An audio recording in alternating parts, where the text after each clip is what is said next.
প্রচণ্ড গরমের পর অনেক দিন পর আজ বৃষ্টি হলো। খুব বৃষ্টি হচ্ছে বাইরে, আর ভুতু জানলায় বসে বসে বৃষ্টি দেখছে। খুব আনন্দ পেয়েছে। ভুতু খুব ভালোবাসে বৃষ্টি দেখতে। যা গরম পড়েছিল, খুব কষ্ট পাচ্ছিল। ভুতু খাচ্ছিলই না গরমে। ভুতু, ভুতু, তুমি বৃষ্টি দেখছো বাবু?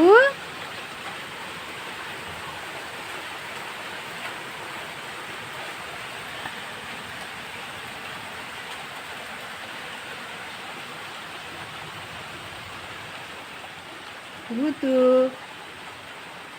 ভুতু বৃষ্টি পড়ছে? ভুতু, তুমি বৃষ্টি দেখছো? আর গরম করবে না আমার ভুতুর।